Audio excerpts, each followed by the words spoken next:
nga ba? Alas 7 na ng umaga, di pa rin kayo nagigising. Diyos ko, kapag may gera ang mga sintalo, patay na kayo, nasa higaan pa rin kayo. Ako, ang dami ko nang nagawa hanggang ngayon. Nasa tulugan pa rin kayo. Hoy, magsigising na kayo. Hindi pa rin kayo maglinis na kayo. Aba naman, napakasarap ng buhay ninyo.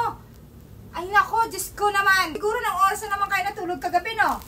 Kaya ganyan kayo. Bumanga na kayo dyan, kumain na kayo doon. Kanina pa ako hintay sa inyo. Tulog na tulog kayo. Sarap ng buhay nyo, ano? Ang gagaling nyo talaga. Ako, ang dami ko na nagawa kanina pa. Nagluto, naglinis, naglaba. Pero kayo nasigaan pa rin kayo. Diyos ko. Bangon na dyan!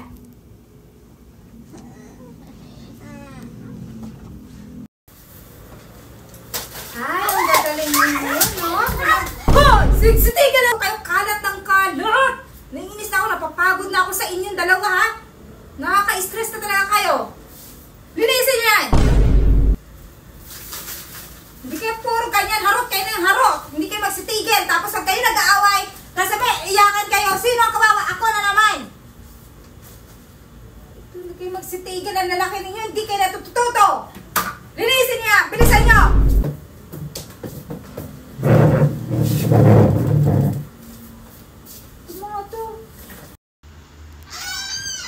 Ay, wow, ang gagaling, no? Anong oras na? Nagsiselfone pa rin kayo? Ay, hindi talaga kayo marunong, no? Isipin mo, ang dami hugasin ng pinggan. Nakalaban na ako lahat-lahat, pero kayo nasa cellphone pa rin kayo. Yun na lang ang itulong nyo sa akin para naman ang tanggalan ng pagod ko sa paglalaba. Pero anong ginagawa nyo? Puro kayo cellphone ng cellphone. Umaga pagkagising, cellphone. Tanghali, cellphone. Gabi, cellphone. Hindi na ba talaga kayo natututo? Lumalaki na kayo, parang pauro ang mga utak ninyo kasi hindi kayo marunong magtrabaho. Dapat natutunan niya, pag sinanay ang naglalaba, kailangan naghuhugas na kayo ng pinggan ng mga kinainan nyo, ayusin nyo na. Hindi talaga kayo na no? Nakakapagod kayo, utusan. Paulit-ulit tayo, kailangan ba mag-rewind ako para maintindihan nyo kung anong gagawin nyo? Paulit-ulit na lang tayong ganito, ha? Hindi kayo natututo? Ganun ba na talaga yon?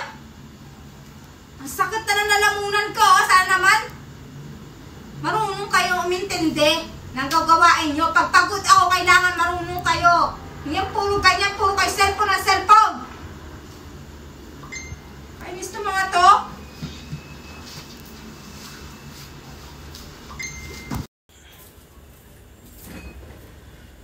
Nauhaw ako. Kain nga ako ng chocolate. May kukuhain pa pala ako. Ay, wala na. Diyos ko, bakit nakabukas tong rep? Diyos ko naman. Hindi talaga ito na sino nagbukas ng rep na hindi marunong magsarado? Hindi kayo nag-iisip ang lakas ng kuryente ng rep. Sana naman maintindihan nyo. Nag-iisa na lang ako dito sa bahay. Ako na lang lahat. Kuryente, tubig. Ano kayo, may-ari ng Meralco para na magbukas ng rep? Hindi kayo nag-iisip? Aba naman, ang yaman natin masyado niyan. Hindi talaga kayo nagtitipid, no? Imbes na tulungan niyo ako magtipid kasi ako lang nag-iisa sa buhay na to at ako nagbabayad ng lahat. Pero anong ginagawa ninyo? Kayo talaga nagbukas na ng bukas dahil sabi may-ari ng Meralco. Nakakapwisit!